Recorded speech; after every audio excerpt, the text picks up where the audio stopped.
నమస్తే. తెలంగాణ రాష్ట్రంలో కాంగ్రెస్ పార్టీ ప్రభుత్వం ఏర్పడి దాదాపు 80 రోజులకు పైనగా వస్తుంది. ఇక అన్ని కార్యక్రమాలను ముందుకు తీసుకుపోతున్నాము. ఇక 6 గ్యారంటీల విషయంలో కూడా మేము అమలు చేయడానికి సిద్ధంగానే ఉన్నామని పదే పదే రాష్ట్ర మంత్రివర్గము, ముఖ్యమంత్రి పదే పదే చెప్తున్నటువంటి మాట.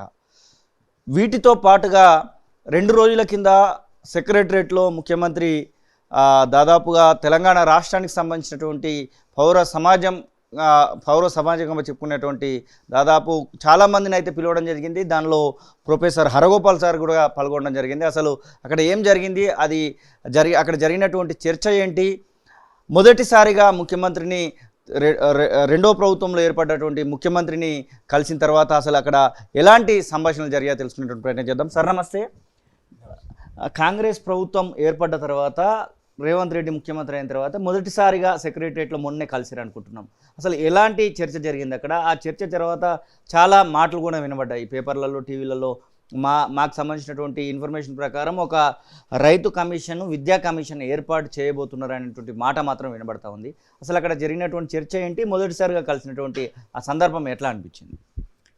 అంటే ప్రభుత్వము ఈ ప్రజా సంఘాలని, పౌర సమాజ సంఘాలని బహుశా గెలిచిన తర్వాత తక్షణమే పిలుస్తారు అనుకున్నాం. మొదటి వారం, రెండో వారంలోనే పిలిచి పాలన ఎలా ఉండాలి, పాలన దిశ ఎలా ఉండాలి అనేది ప్రభుత్వం చర్చిస్తుంది అనుకున్నాము. ఆలస్యమైన మొత్తం మీద భిన్న ప్రజా సంఘాలని పిలవడము, 1 గంటన్నర కాలం సమయం ముఖ్యమంత్రి వీళ్ళందరితో చర్చించడం జరిగింది.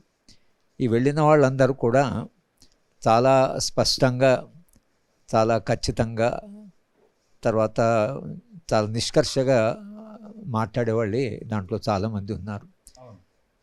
కనుక ఇటువంటి అంటే చర్చ ఏదైతుందో, అంటే ప్రభుత్వానికి పౌర సమాజానికి ఒక చర్చ జరగడం అనేది ఏదైతుందో అది చాలా అవసరమని, ఈ మెకానిజం ఏదైతుందో, అంటే ఇలా నిరంతరంగా పౌర సమాజంతో కలవడము, చర్చించడం అనేది అది ప్రభుత్వ అవసరం.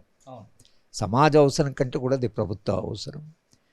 ఎందుకంటే గత 10 ఏళ్లుగా ఆ చర్చ లేకపోవడం వలన తెరాస పార్టీకి చాలా నష్టం జరిగింది.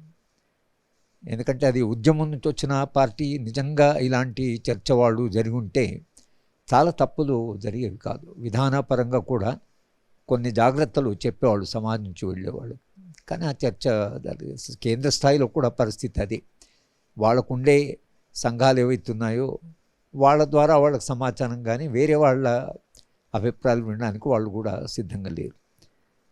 బహుశా రాహుల్ గాంధీ ఈ మొత్తము సాంప్రదాయాన్ని, అంటే ప్రజలతో మాట్లాడడం అనేది ఆ పాదయాత్ర సందర్భం బహుశా కాంగ్రెస్ పార్టీ అటు కర్ణాటకలో కానీ ఇటు తెలంగాణలో దాని ప్రభావం కూడా కొంత ఉంది. అయితే ఈ జరిగిన చర్చలో ప్రధానంగా 3-4 అంశాలు చర్చకు వచ్చాయి. ఒకటి, తెలంగాణలో జరిగిన నిర్బంధం, పోలీసు యంత్రాంగం యొక్క ప్రవర్తన, పోలీసు యంత్రాంగం యొక్క విచ్చలవిడి అధికారం ఉపయోగించేటువంటి ఒక స్వభావం. అంటే చట్టబద్ధన పాలు కాకుండా, రాజ్యాంగం కాకుండా, ఏ అసలు నియంత్రణ కూడా లేకుండా తాము ఇష్టం వచ్చినట్టుగా ప్రవర్తించవచ్చు అనేటువంటిది గత 20-30 ఏళ్ళుగా వచ్చింది. తెరాస పార్టీ ఆ మొత్తము దాన్ని మారుస్తుంది అనుకో. ఎందుకంటే తెలంగాణ ప్రజలు పోరాడిందే అసలు స్వేచ్ఛ కొరకు. కానీ అది ఆ ఒక్క విషయంలో తెరాస పార్టీ చేసిన పొరపాటు ఏదైతుందో దానికి అది ఒక మూల్యము చెల్లించుకున్నది. బహుశా దానివల్ల కూడా కాంగ్రెస్ పార్టీ మాట్లాడాలి. సరే, 3-4 అంశాల్లో ఈ నిర్బంధం ఏదైతుందో అది తెరాస పార్టీ కాలంలో కూడా కొనసాగింది. కాబట్టి ఊపా చట్టము మన రాష్ట్రంలో బహుశా దేశంలో ఎక్కడా లేని విధంగా, ఏ రాష్ట్రంలో లేని విధంగా 250 నుంచి 300 మంది దాకా 13 ఊపా కేసులు పెట్టి అందరిని ఊపా కేసుల కింద పెట్టారు. ఎప్పుడు ఎవరినైనా పట్టుకుపోవచ్చు. ఇక మీకు ఊపా చట్టము అది ఎంత దుర్మార్గమైన చట్టం అంటే, ఒకసారి మీరు ఆ చట్టం మీ మీద రుద్దారంటే ఇక మీకు రక్షణ లేదు. భీమా కోరేగాం కేసులో స్పష్టంగా 5.5 సంవత్సరాలు అవుతుంది, ఇంతవరకు ట్రయల్ లేదు, వాళ్ళంతా జైల్లో ఉన్నారు. కొందరికి మాత్రం ఆరోగ్యరీత్యా వాళ్ళు కేవలం బెయిల్ తెచ్చుకొని ఉన్నారు, కానీ ట్రయలే స్టార్ట్ కాలేదు. ట్రయల్ స్టార్ట్ అయ్యి పూర్తయి రేపు ఒకవేళ సుప్రీంకోర్టు వీళ్ళందరినీ అక్విట్ చేసింది నిర్దోషులుగా, ఈ 7-8 ఏళ్ళు వాళ్ళు జైలు శిక్ష ఎందుకు అనుభవించినట్లు? అంటే మీరు ఆ చట్టం పెడుతూనే శిక్ష పడ్డట్టు. ఇంకా దానికి ట్రయలు, న్యాయ వ్యవస్థ, నిర్ణయం అవంతా ఏం సంబంధం లేదు. అలాగే ఎన్ఐఏ సంస్థ శాంతి భద్రతలు ఇప్పటికి కూడా రాష్ట్ర జాబితాలో ఉన్నాయి. కేంద్రానికి శాంతి భద్రతలతో డైరెక్ట్ సంబంధం లేదు. అది రాష్ట్ర ప్రభుత్వం యొక్క అనుమతితో రావాలి, ఎందుకంటే అది రాష్ట్ర ప్రభుత్వానికి సంబంధించి. కానీ వాళ్ళు ఏది పాటించడం లేదు. వాళ్ళు దేశంలో ఎక్కడికంటే అక్కడ పోతున్నారు, ఎవరినంటే వాళ్ళని పిలుస్తున్నారు. అసలు అంటే ఏ నియంత్రణ లేకుండా తమకు ఎవరి మీద అనుమానం వచ్చినా లేదా అధికారంలో ఉండే పార్టీని విమర్శించినా ఈ మొత్తం ప్రజాస్వామ్య వ్యవస్థ ఏమవుతున్నది అనేటువంటి విషయం ఏదైతుందో మేము ఈ చర్చలో స్పష్టంగా ఇది ప్రజాస్వామ్యానికి ప్రమాదము అనేటువంటి విషయము స్పష్టంగా ప్రభుత్వానికి చెప్పడం జరిగింది. ఊపా చట్టాన్ని తెలంగాణలో చాలా అంటే ఏదైనా ఉంటే తప్పించి అసలు దాన్ని ఉపయోగించొద్దని ఒకటి, ఎవరి మీద అయితే ఇప్పుడు ఊపా చట్టం ఉందో ఆ ఊపా చట్టాన్ని వీళ్ళు ప్రభుత్వం వెనక్కి తీసుకోవాలని. ఎందుకంటే ఒక ఊపా చట్టంలో 150 మందిని పెట్టారు, చనిపోయిన న్యాయమూర్తిని, చనిపోయిన వాళ్ళని. సుధా భరద్వాజ్ ఆమె బెయిల్ మీద ఉన్నది. అంటే ఒక జడ్జు, ఒక బాంబే హైకోర్టు జడ్జు, చనిపోయిన జడ్జును పెట్టమంటే పోలీస్ యంత్రాంగానికి కనీసమైన విచక్షణ, పెడుతున్న పేరు బతుకున్నాడా లేదా, ఇతను జడ్జు, ఒక బాంబే హైకోర్టు చాలా గౌరవాన్ని పొందినటువంటి జడ్జి, ఆ సాధారణమైన జడ్జి కాదు. జస్టిస్ సురేష్ అంటే దేశవ్యాప్తంగా అటువంటి జడ్జిను పేరును మీరు ఎట్లా పెడతారు? అసలు ఆయన తాడ్వాయికి ఏం సంబంధం ఆయనకు? అంటే ఇంత నిర్లక్ష్యంగా ప్రవర్తించడం అనేది పోలీస్ యంత్రాంగానికి అలవాటైపోయింది. కనుక స్పష్టంగా ముఖ్యమంత్రికి చెప్పడం ఏంటంటే, మీ పోలీసు యంత్రాంగాన్ని కంప్లీట్గా వాళ్ళకు శిక్షణ ఇచ్చి వాళ్ళని రీఓరియంట్ చేసి చట్టబద్ధంగా నడుచుకునేట్లుగా, చట్టం పెట్టే ముందు 10 సార్లు ఆలోచించి దీంట్లో ఈ పెట్టొచ్చునా లేదా అని సమీక్షించి, అది ఎస్పీ స్థాయిలో కానీ ఇంకా పై స్థాయిలో లేకపోతే కలెక్టర్ స్థాయిలో దాన్ని సమీక్షించి చేయాలి తప్ప తాము ఇష్టం వచ్చిన వాళ్ళకి, తమకి ఇష్టం లేని వాళ్ళకి, తమ ప్రభుత్వాన్ని విమర్శించిన వాళ్ళకి, తాము అధికారంలో అంటే ఉన్న రాజకీయ పార్టీని ఒక మాట అంటే మీరు ఊపతని, ఇది ఈ పద్ధతి కాదు. పోలీస్ యంత్రాంగానికి అర్థం కావాల్సింది ఏంటంటే, వాళ్ళు నిష్పక్షపాతంగా చట్టబద్ధంగా ఏ పని చేసినా కూడా చెయ్యాలి అనేటువంటిది. ఆ విషయాన్ని చాలా స్పష్టంగా చాలా బలంగా ముఖ్యమంత్రి గారు చెప్పడం. ఊపా కేసులని రివ్యూ చేస్తా అన్నాడు. ఎన్ఐఏ విషయంలో తమ అధికారాలు ఏమిటో ఒకసారి పరిశీలిస్తున్నాడు రాష్ట్ర ప్రభుత్వానికి. కానీ మొత్తంగా నిర్బంధాన్ని తగ్గించడం అంటే, ముఖ్యమంత్రి ఆయన ఎన్నిక కాకముందే ఒక టీవీ ఛానల్ డిబేట్లో ఆయన ఒక మాట అన్నాడు, తెలంగాణ ప్రజలు ఆకలితోనైనా ఉండడానికి ఇష్టపడతారు, కానీ వాడు స్వేచ్ఛ మీద దాడి చేస్తే మాత్రం వాడు సహించరు అని అన్నారు. అది ఆయనకు మేము గుర్తు చేసి, మీరు పదవికి రాకముందు అన్నారు కాబట్టి దానికే కట్టుబడి ఉండండి అనేది కూడా చాలా స్పష్టంగానే. ఇంకా చాలా చర్చలు జరిగినట్టుగా మనకైతే వినబడతా ఉంది. ముఖ్యంగా విద్యా కమిషన్ అని చెప్పేసి, రైతు కమిషన్ అని చెప్పేసి ఇంకా కొన్ని రకాలైనటువంటి చర్చలు జరిగినట్టుగా ఆ వార్తలు అయితే వస్తున్నాయి. నిజంగానే విద్యా కమిషను, రైతు కమిషన్ గతంలో ఉండేది, ఇప్పుడు తెలంగాణ రాష్ట్రానికి అవసరం ఉందనేటువంటి ఆలోచన ఏమైందో, అక్కడ జరిగినటువంటి చర్చ ఏంటి అసలు? అంటే విద్యారంగము ఈ ప్రపంచీకరణ జరిగినప్పటి నుంచి దాని విధ్వంసం ప్రారంభమైంది. అంతకుముందు మన విశ్వవిద్యాలయాలు అంతర్జాతీయ ఖ్యాతి పొందినటువంటి విశ్వవిద్యాలయాలు ఉన్నాయి. కానీ ఈ నిజంగా తెలంగాణ ఉద్యమంలో విద్య ఇవాళ ఎట్లయితే చర్చ జరుగుతుందో తెలంగాణ ఉద్యమంలో కూడా అంత చర్చ జరిగింది. అప్పుడు ఉద్యమ కాలంలో కేజీ టు పీజీ ఉచిత విద్య అన్నారు, విద్యకు చాలా ప్రాధాన్యత ఉందన్నారు. సరే, అధికారంలోకి వచ్చిన తర్వాత వాళ్ళు విద్యారంగాన్ని నిర్లక్ష్యం చేసినంతగా ఏ రంగాన్ని చేయాలి. అందుకని వాళ్ళ విద్యారంగం తీవ్ర సంక్షోభంలో ఉంది దేశవ్యాప్తంగా. అది భారతీయ జనతా పార్టీ చేస్తున్న పనుల వలన ఇవాళ తెలంగాణలో కూడా గత 10 ఏళ్లుగా విద్యారంగం పూర్తి నిర్లక్ష్యం చేయబడి 11-12% ఉమ్మడి రాష్ట్రంలో ఉంటే అది 6% తగ్గించి, విశ్వవిద్యాలయాలకు రిక్రూట్మెంట్ లేదు, వైస్ ఛాన్సలర్స్ లేరు, వాళ్ళ ఇష్టం. రెండవది, ఈ కాంట్రాక్టు మీద ఎవరినైతే చేశారో 15 ఏళ్ళు 20 ఏళ్ళుగా వాళ్ళు కాంట్రాక్టు లెక్చరర్స్ ఉంటే వాళ్ళకి ఏం కమిట్మెంట్ ఉంటుంది, రీసెర్చ్ ఏం చేస్తారు, వాడు సూపర్వైజ్ చేసేటువంటి వాళ్ళకు హక్కు లేదు. ఇది ఇది ఇక్కడ జరిగింది. ఇక హై స్కూల్ ఎడ్యుకేషన్ పోతే టీచర్స్ ఒక్క డిఎస్సి కూడా వేయలేదు, 10 ఏళ్ళు ఒక్క డిఎస్సి వేయలేదు. అంటే ఇంత విద్యను ఇంత నిర్లక్ష్యం చేస్తే ఇంకా ఏ సమాజానికైనా విద్య అనేది ఖర్చు కాదు, విద్య అనేది అది ఇన్వెస్ట్మెంట్. అంటే మీరు ఎట్లయితే ఒక ప్రాజెక్ట్ కడితే ఇన్వెస్ట్ చేసి దాని నుంచి మనకు కొంత ప్రయోజనం ఉంటుంది. మీరు ఒక ప్రాజెక్టు లేకపోతే ఎలక్ట్రిసిటీ ఇది ఒక చేస్తే హైడ్రో ఎలక్ట్రిక్ దాని నుంచి ఎలక్ట్రిసిటీ అని ఉంటుంది.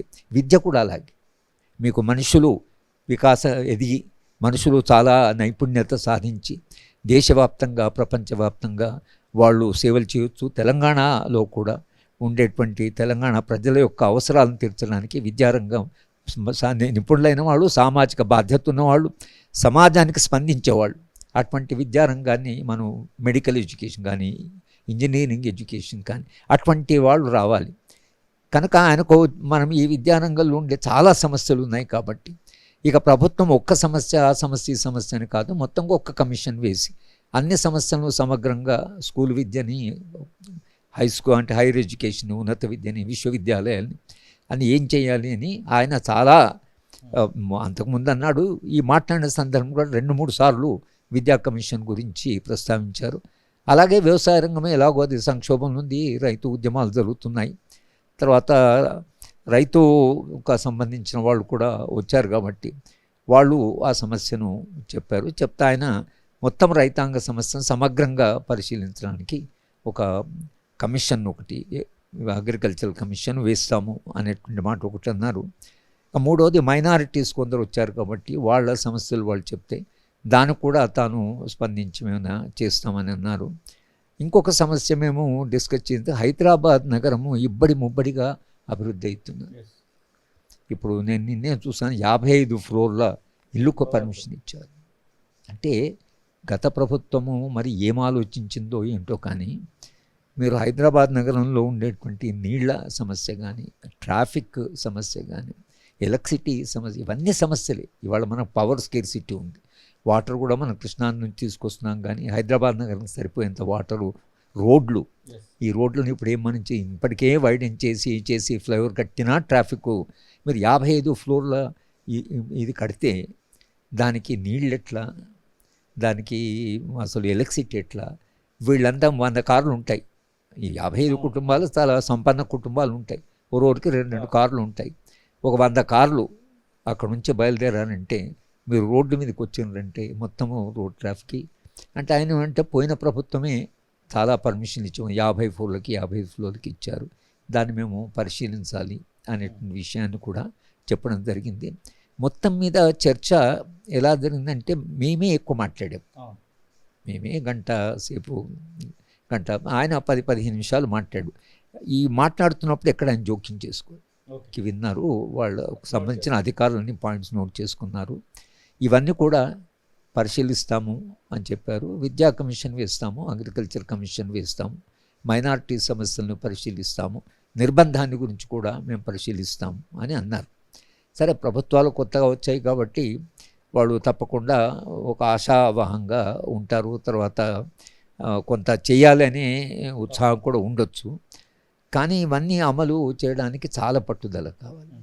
అయితే దానికి యంత్రాంగం ఏదైతుందో అంటే అది ఐఏఎస్ ఆఫీసర్లు కానీ, బ్యూరోక్రసీ కానీ, ఎన్జిఓస్ కానీ, లేదా అటు పోలీస్ యంత్రాంగం కానీ, ఇవన్నీ కూడా ఒక రకంగా ఒక తెలంగాణ పునర్నిర్మాణం అనేటువంటి ఒక స్వప్నం, ఒక ప్రజాస్వామ్య తెలంగాణ, ఒక అనేటువంటి ఒక భావజాల పరంగా అందరికీ ఒక మోటివేషన్ ఉండి మనం తెలంగాణ నిర్మించుకోవాలి. ఇది పోయిన ప్రభుత్వం చేయవలసింది. ఆ మోటివేషన్ ఇచ్చి ఒక రకంగా ఇన్స్పైర్ చేసి. సార్, ఇవన్నీ బాగానే ఉన్నాయి. మీరు గతంలో కూడా కాళేశ్వరంకి సంబంధించినటువంటి, మిషన్ భైరతకు సంబంధించినటువంటి, అలాగే దళిత బంధులో స్కాములు జరిగినాయి, ఇట్లా చాలా స్కామ్ల గురించి కూడా డిస్కషన్స్ వస్తూ ఉండేది. ఇప్పుడు మొన్న ముఖ్యమంత్రిని కలిసిన తర్వాత ఇలాంటి స్కామ్లకు సంబంధించినటువంటి విషయంలో ఏమన్నా డిస్కషన్ జరిగిందా? ఎట్లా ముందుకు పోవాలనేటువంటి విషయం ఏమైనా మిమ్మల్ని ఏమైనా సంప్రదించడం, లేకపోతే మేము ఈ రకంగా ముందుకు పోదలుచుకున్నామని మీతో షేర్ చేసుకోవడం అలాంటివి ఏమైనా జరిగాయా? అది జరగలేదు. కానీ మాకు వరంగల్ నుంచి వచ్చిన వెంకటనారాయణ ఆర్థిక శాస్త్రవేత్త, ఆయన ఏమనంటే మీకు ఒక ప్లాన్ ఉండాలి, మీకు ఒక అంటే ప్లానింగ్ కమిషన్ అక్కడ వాడు తీసేశాడు. ఆ నీతి ఆయోగ్ రోజు రోజుకి సమస్యలు వాళ్ళకి, మొత్తంగా దేశ భవిష్యత్తు అని ఏం లేదు. ప్లానింగ్ కమిషన్ ఎంత తీసేశారో మనకు తెలియదు. ఈ దేశానికి ఇప్పుడు దిశ ఏమిటో తెలియదు. $5 ట్రిలియన్ ఇట్లా మాట్లాడితే ఆ $5 ట్రిలియన్ ఎక్కడి నుంచి వస్తాయి, ఎట్లా వస్తాయి, ప్లాన్ చేసేవాళ్ళు ఉండాలి కదా. రాష్ట్రానికంటూ ఒక ప్లాన్ కావాలి అని అన్నప్పుడు ఆయన కూడా ఒక పర్స్పెక్టివ్ ప్లాన్. మేమేం చెప్పామంటే మీకు ఒక దిశ ఉండాలి. ప్రభుత్వం ఉట్టిగా రోజు రోజు పనిచేయడం కాదు. తెలంగాణను, భవిష్యత్ తెలంగాణను ఏ దిశగా తీసుకెళ్తున్నాం, అసలు రాబోయే తెలంగాణ, వచ్చే తరాలకి ఎటువంటి తెలంగాణ కావాలి అనేటువంటి ఒక పర్స్పెక్టివ్ లేకుండా మీరు ఏమి రోజువారీ దినచరణలో అది రోజు పొద్దున్న నుంచి సాయంత్రం దాకా ఆ సమస్య ఈ సమస్య, సరే ఈ సమస్యలు వస్తుంటాయి పరిష్కరించాలి, కానీ ఏ రాష్ట్రానికైనా ఒక విజన్ ఉండాలి. ఆ విజన్ లేకుండా మీరు పనిచేయడం సాధ్యం కాదు.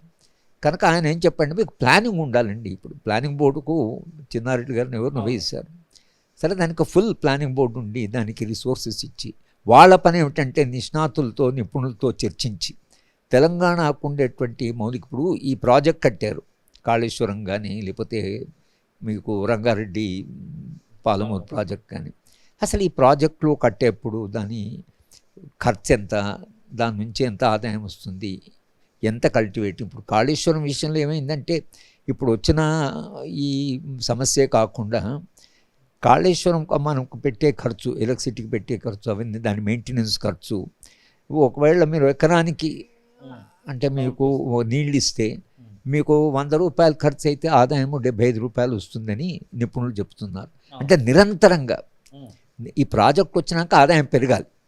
అంటే ₹100 వచ్చే చోట ₹150 రావాలి. అప్పుడు ₹50 అదనంగా సమాజంలో సంపద వస్తే ప్రభుత్వానికి కొంత ఆదాయం వస్తుంది. కానీ మీరు ₹100 ఖర్చు పెడితే ₹75 ఆదాయం వస్తే ఇది రాబోయే కాలంలో మీరు 100 సంవత్సరాల తర్వాత కూడా ఇదే పరిస్థితి. కనుక దీన్ని ముందు మనము అంటే దాన్ని పూర్తిగా ప్రణాళిక వేసి దీనివల్ల వచ్చే ప్రయోజనం ఎంత, దీని మీద అయ్యే ఖర్చు ఎంత, ప్రభుత్వం ఎంత ఖర్చు పెట్టవలసి ఉంటుంది అంటే అప్పుడు అది ఎప్పుడు సాధ్యమవుతుందంటే మీకు ఒక సమగ్రమైన ప్రణాళిక ఉన్నప్పుడు. నిపుణులు వాళ్ళు ఆర్థిక శాస్త్రవేత్తలను పిలిచి ఈ ప్రాజెక్ట్ కాస్ట్ బెనిఫిట్ ఎంత, రేపు ఇంత ఖర్చు పెడితే ఏమవుతుంది, ఇది మనకు తెలంగాణలో లేదు.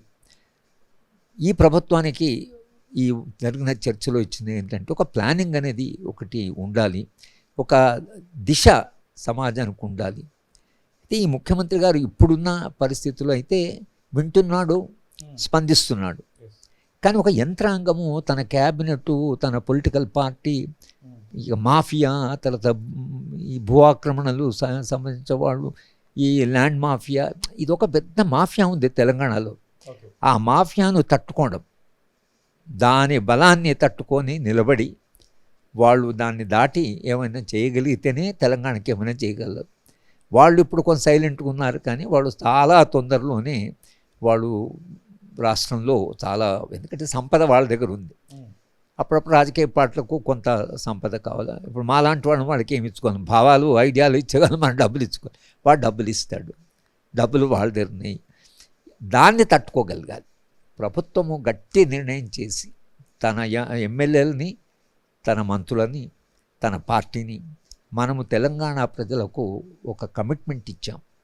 మేము ఇంకో విషయం కూడా ఆయనకు చెప్పాను, కాంగ్రెస్ పార్టీ ఇక్కడ రాష్ట్రంలో ఎలా పాలిస్తుందో ఇది ఇక్కడే కాకుండా మొత్తం దేశానికి వాళ్ళు ఒక, ఎందుకంటే వాళ్ళు ఉందే 3-4 రాష్ట్రాలు, ఏ రాష్ట్రంలో మీరు పరిపాలిస్తున్నారో మీరు మిగతా పార్టీల కంటే మెరుగైన పాలన ఇవ్వగలము అనేటువంటిది మొత్తం దేశానికి ఒక సందేశంగా పంపించగలిగితేనే కాంగ్రెస్ పార్టీకి భవిష్యత్తు. కనుక మీ బాధ్యత తెలంగాణ కాదు, మొత్తం దేశానికి ఉన్నదనే విషయం కూడా మనం చెప్పడం జరిగింది. ఇక మన ఆశంతా ఎలా ఉంటుందంటే ఒక ప్రభుత్వం మారి ఇంకో ప్రభుత్వం వచ్చినప్పుడు, కానీ ఈ ప్రభుత్వం వచ్చిన తర్వాత కూడా మీ లా అండ్ ఆర్డర్ విషయంలో నేను ఆయన చెప్పాను, మీ పోలీసులు 1% కూడా మారలేదు, అదే పోలీసు, అదే ప్రవర్తన. మీరేమో ప్రజాస్వామ్య పునరుద్ధరణ అని మాట్లాడుతున్నారు. ఖమ్మంలో న్యూ డెమోక్రసీ పార్టీ వాళ్ళు ఒక ప్రజా సంఘాలు ఉన్నాయి, వాళ్ళు ఎన్నికలు కాంటాక్ట్ చేశారు, వాళ్ళకి ఎన్నికల రాజకీయాలు ఉన్నాయి. దాని బ్యాండ్ పార్టీని సూపరింటెండెంట్ ఆఫ్ పోలీస్ అనౌన్స్ చేయడం, అది నిషేధించిన పార్టీ కాదు. తర్వాత ఆయన ఇష్టం వచ్చిన భాషలో మాట్లాడాడు ప్రెస్ కాన్ఫరెన్స్ పెట్టి. అసలు ఇది ఎప్పుడు కాంగ్రెస్ పార్టీ అధికారంలోకి వచ్చినాక ఒక రాజకీయ పార్టీని నిషేధించిన పార్టీ అనడం అనేది అది సరైన సంకేతం కాదు. ఆ విషయం ఆయనకు చెప్పడము జరిగింది. అలాగే రాజేష్ అని మా పౌర హక్కుల సంఘానికి జాయింట్ సెక్రటరీ కరీంనగర్లో ఛత్తీస్గఢ్ పోలీసులట మాఫియాలు వచ్చి ఆయన ఎత్తుకొని పోయారు. ఇది ఈ ప్రభుత్వం వచ్చిన తర్వాత. మరి ఎవరు ఎక్కడ పోతున్నారు అని కనీసం లోకల్ పోలీస్కైనా చెప్పాలి. వాళ్ళు ఛత్తీస్గఢ్ పోలీసులైనా కనీసం లోకల్ పోలీస్ చెప్పాలి కదా. శాంతి భద్రత ఇప్పటికి కూడా అది రాష్ట్ర జాబితాలో ఉంది, అది కేంద్ర జాబితాలో లేదు.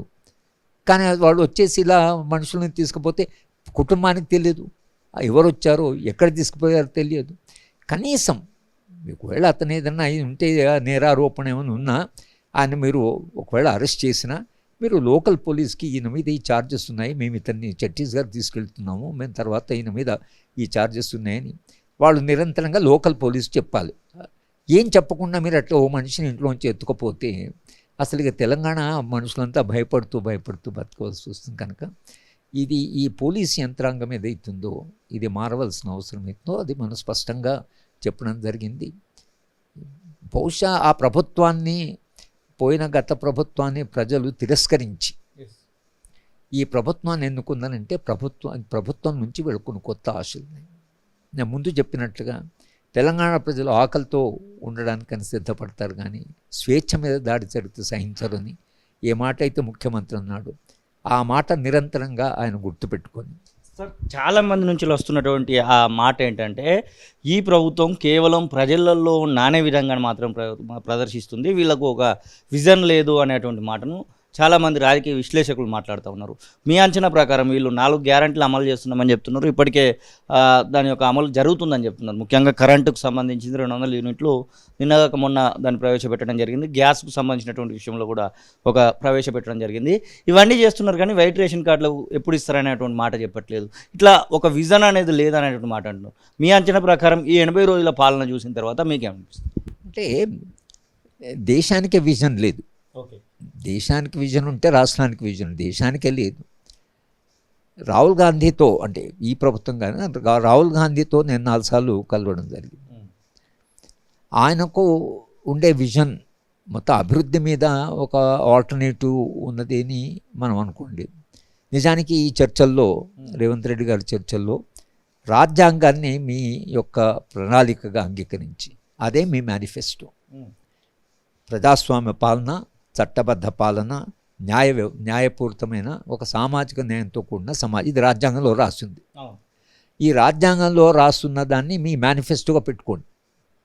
భారతీయ జనతా పార్టీ మిగతా పార్టీ ఏం మాట్లాడినా మీరు మాత్రం మేము రాజ్యాంగంలో ఉండే ఆ రాజ్యాంగ సభ ఏ విజన్ను సమాజానికి ఎటువంటి భారతదేశాన్ని ఆ విజన్కు మేము కట్టుబడి ఉంటామంటే చాలు వీళ్ళు. అది మనం చెప్పాం. సరే, రాహుల్ గాంధీ మాటల్లో ఇది కొంత మనకు కనిపిస్తుంది. అక్కడి నుంచి విజన్ రావాలి. ఎందుకంటే కాంగ్రెస్ పార్టీ తెలంగాణలో అది స్వతంత్రమైన పార్టీ కాదు, అది రీజనల్ పార్టీ కాదు, అది ఒక జాతీయ పార్టీ. జాతీయ పార్టీకి ఉండే విజనే ఇక్కడ ప్రాంతీయ పార్టీకి ఇక్కడ ఉండవలసి వస్తుంది. కానీ మాకంటూ స్వంత విజన్ అనడానికి సాధ్యం. తెలంగాణ వరకు అభివృద్ధిలో కొన్ని విషయాల్లో వీళ్ళకు స్వేచ్ఛ ఉంటుంది, కానీ ఓవరాల్ విజన్ ఏదైతుందో అది దేశ స్థాయిలో రావాలి. భారతీయ జనతా పార్టీకి ఒక విజన్ ఉంది. ఆ విజన్ ఏంటంటే భారతదేశాన్ని మను ధర్మశాస్త్రం ప్రకారం ఒక హిందూ సమాజంగా వాడికి ఒక విజన్ ఉంది. అది కరెక్టా కాదా వేరే విషయం. వాళ్ళు ఆ డైరెక్షన్లో తీసుకెళ్తున్నాడు, చాలా త్వరగా వాళ్ళు తీసుకెళ్తున్నారు. వాళ్ళకి స్పష్టంగా హిందూ రాష్ట్రం కావాలని ఉంది. మిగతా రాజకీయ పార్టీకి ఏం కావాలనో తెలియదు కనుక వాళ్ళ కాడర్ ఇష్టమో కష్టం వచ్చి పడి చేస్తున్నారు. మనకి ఇటువంటి హిందూ రాష్ట్రం కావాలని. మిగతా పొలిటికల్ పార్టీస్ కాడర్ పనిచేయాలంటే కాడర్కు ఇన్స్పిరేషన్ ఉండాలి. ఇది కాంగ్రెస్ పార్టీ రాజ్యాంగాన్ని ప్రమాణం, అది రాహుల్ గాంధీ చెప్తున్నారు, రాజ్యాంగాన్ని ప్రమాణం తీసుకొని రాజ్యాంగంలో ఆర్టికల్ 38 ఉంది, 39 ఉంది, ట్రైబల్స్ రైట్స్ ప్రొటెక్షన్ ఉంది, షెడ్యూల్ 5 ఉంది, షెడ్యూల్ 6 ఉంది, తర్వాత ఫండమెంటల్ రైట్స్ ఉన్నాయి. వీటిని అన్నింటినీ ఒకవేళ మీరు దాన్ని బేస్గా తీసుకోండి, మీరు ఒకవేళ పరిపాలిస్తే తప్పకుండా ఒక మెరుగైన సమాజం సాధ్యమే.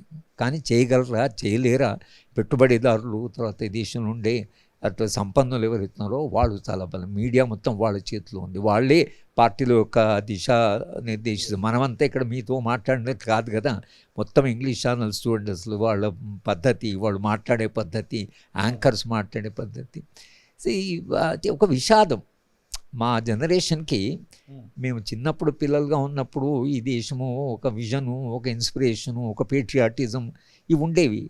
కానీ ఇప్పుడు ఈ దశకు వచ్చి 70-75 ఏళ్ల తర్వాత చూస్తే మనకు ఒక ఏమిట్రా ఎక్కడ ప్రారంభం ఎక్కడికి వచ్చాం, అసలు ఏంటి దేశం ఎక్కడికి వచ్చి ఇక్కడి నుంచి ఎక్కడ పోతుంది. అప్పుడు మాకు ఒక కాన్ఫిడెన్స్ ఉండే, ఒక ప్రజాస్వామ్య సమాజం. మేము 1993లో యునైటెడ్ నేషన్స్ ఆహ్వానం మీద పోతే కొన్ని దేశాల వాళ్ళతో కలిసి ఉన్నాం, లాటిన్ అమెరికన్. మా దేశంలో మేము ప్రధానమంత్రిని విమర్శించవచ్చు, మేము స్వతంత్రంగా రీసెర్చ్ చేయొచ్చు అంటే వాళ్ళు నమ్మలే. ఇంపాసిబుల్, అసలు మీ దేశంలో మీరు ప్రధానమంత్రిని ఏమనొచ్చునా చెప్పిన రాస్తామయ్యే వ్యాసాలు ప్రధానమంత్రి విమర్శిస్తూ మేము రాస్తాము, ప్రభుత్వాన్ని విమర్శిస్తూ రాస్తాము అంటే వాళ్ళు నమ్మలే. ఇవాళ మళ్ళీ మనము వాళ్ళని కలిస్తే ఆ మాట మనమే చెప్పలేము. మా ప్రధానమంత్రి విమర్శించని చెప్పలేము వాళ్ళు. కనుక మనం ఆ లాటిన్ అమెరికన్ ఆ దేశాల్లో వచ్చిన సంస్కృతి మన దేశానికి కూడా ఏదో ఒక రకంగా వచ్చింది. ఈ ప్రజాస్వామ్యం కాపాడబడుతుందని, ప్రజాస్వామ్య విలువలు కాపాడబడుతున్నాయని, పత్రికా స్వేచ్ఛ ఉంటుందని, విశ్వవిద్యాలయాల్లో స్వేచ్ఛ ఉంటుందని, ఆ విజన్ ప్రకారం కనీసం కాంగ్రెస్ పార్టీ అది, ఎందుకంటే ఆ పార్టీ స్వాతంత్రానికి పోరాటంలో ఒక కీలక పాత్రను వహించింది కాబట్టి ఆ దిశగా వెళితే మనం సంతోషిస్తాం, లేకపోతే పోరాడుతాం. ఎడ్యుకేషన్ మినిస్టర్ ఇంకా ఇప్పటి వరకు లేడు. ఈ ప్రభుత్వం ఏర్పడి 80 రోజులుగా వస్తున్నా కానీ ఇంకా కొన్ని మినిస్టర్లు అయితే మిగిలి ఉన్నాయి. కానీ ఎడ్యుకేషన్ అనేది ఖచ్చితంగా మీరు కూడా దాదాపు 5-6 దశాబ్దాలుగా ఎడ్యుకేషన్ ఫీల్డ్లోనే ఉన్నారు. మీరు చాలామంది విద్యార్థులను మంచి ప్రయోజకులను చేసినటువంటి సందర్భాలు ఉన్నాయి. ఎడ్యుకేషన్ మినిస్ట్రీ గురించి ఏమన్నా అక్కడ డిస్కషన్ జరిగిందా అని? బహుశా ఆయన ఎడ్యుకేషను చాలా ఇంపార్టెంట్ పోర్ట్ఫోలియో అనుకుని తన దగ్గర పెట్టుకున్నాడు. బహుశా దాని కొరకని ఒక ప్రాపరు వ్యక్తి చూస్తున్నారేమో. అందుకని నేను తొందరపడి విద్యా దాన్ని ఎవరికి ఇవ్వలేదు అనుకుంటున్నాము. బహుశా దాని గురించి ఆలోచిస్తున్నారని అనుకుంటాము. రెండవది ఏమిటంటే వాళ్ళు కొన్ని పోర్ట్ఫోలియోస్ను పార్లమెంట్ ఎన్నికల దాకా ఇవ్వరు. ఎందుకంటే ఈ చాలామంది అమ్ముడు పోయే సరికే ఇది ఈ పార్టీ కాదు ఆ పార్టీ, ఎవడు ఎప్పుడు ఎక్కడ పోతాడు ఏ పార్టీ ఉంటే మనం ఈ గత 2 నెలలుగా చూస్తే టీఆర్ఎస్ వాళ్ళు ఆ పార్టీకి ఆ పార్టీ వాడు, బీజేపీ వాడు ఈ పార్టీకి. ఏమి రాజకీయ నాయకులు, ఇదేమి రాజకీయ వ్యవస్థ. రాజకీయ నాయకుడు అంటూ ఓ పార్టీకి సభ్యుడైతే జీవితకాలం అంతా ఆ పార్టీకే కట్టుబడి వాడికి ఎంతకాలం పవర్ కావాలి, వాళ్ళ పిల్లలకు పవర్ కావాలని వాడు మర్నాడు ఒక పార్టీలో జాయిన్ అవుతున్నాడు, ఆ పార్టీలో సీటు దొరుకుతుందంటే మారుతున్నాడు, మారితే అక్కడ దొరికి ఇంకో పార్టీకి పోతున్నాడు.